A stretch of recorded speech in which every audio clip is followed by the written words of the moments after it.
Firstly, I'd like to say thank you to Sama for reading off notes, because I must say I haven't had time to memorize everything that I want to say, so I'm going to be reading off notes, and apologies for this in advance. Today I want to talk about why it's important to confuse the algorithm. And I'll start with this. So let me ask you a question. How well does your social media know you? How well does the algorithm get into your feed everything that you're interested in? If the answer is yes, it knows me so well and it knows me perfectly, then two things are true. First, your algorithm works. But second, maybe your interests are a little bit limited, and that should be some food for thought, things to think about. Today, I want to say that if we know that our algorithm knows us so well, maybe we should not allow it to define us, and maybe you should try and break out of that cycle. And it's not only important that we do, it's absolutely necessary. So now let me flip the question. How often does your social media agree with you? So if it always agrees with you, then you do exist in an echo chamber. And if it always flicks back at you what you are expecting, then there's grave danger in that. An echo chamber is when everything you see confirms your beliefs. It's when the echo comes back, it's repeating your own voice, and in the same way, your social media is just reflecting back what you already believed. So what happens as an outcome of that is that all your biases are confirmed. And what happens on the big picture scale is that we become, as humans, extremely polarized. So the ones who take one side think that the whole world agrees with them because of their social media algorithm, and the other side also thinks that the whole world agrees with them. It is a fake sense of consensus that we see and we perceive. So what is an antidote, or what can be an antidote? For me, it's curiosity.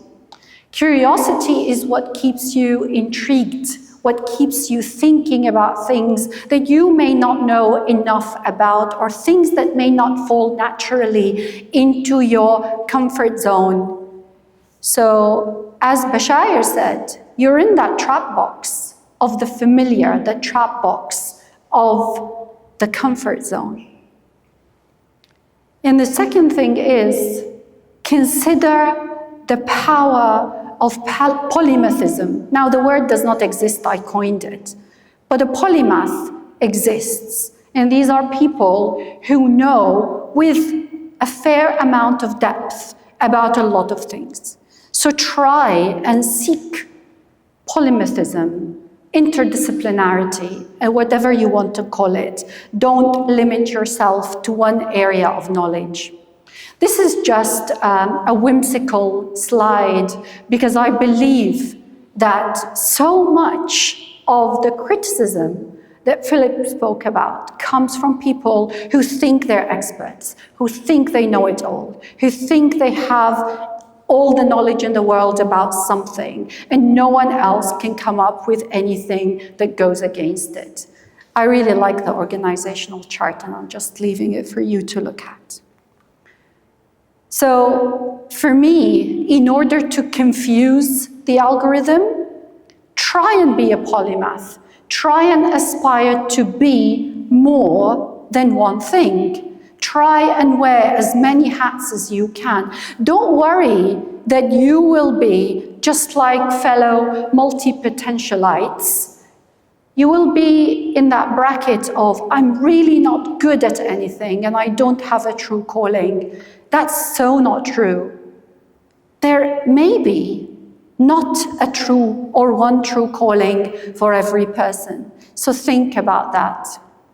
And another piece of advice is step outside your feed. So every so often, don't click on something in your feed, go out of it, click on something else, and try and seek out maybe ideas that don't particularly confirm your biases, or even ideas that confirm your beliefs. There's nothing wrong with that. Remember that there's a filter bubble that does not allow anything that does not speak to you to come through. So you take a proactive role in breaking through that. So I want to say, stay curious, stay humble, confuse the algorithm, be bold, but be authentic. So remember to always be you, and continue to become and not simply be. And I just want to add one little thing. I think the talk that I put together did not have anything about me. So I didn't share anything. I think everybody else did. So I'll close with this, wearing different hats. So my first hat is the person who fell in love with English literature and who went on to do a PhD. I will say to you, just as Hamlet said to his mother, I have that within which passeth show. There is so much in me that you don't know and that does not appear on the outside. And I'll wear a neuroscientist hat and I'll say to you, seek out that dopamine experience in so many different things and across so many disciplines. And I'll wear the educator hat and I'll say, remember that you can change so much in the world by changing how you see what others are saying or what the world is chucking at you. That's all. Thank you so much.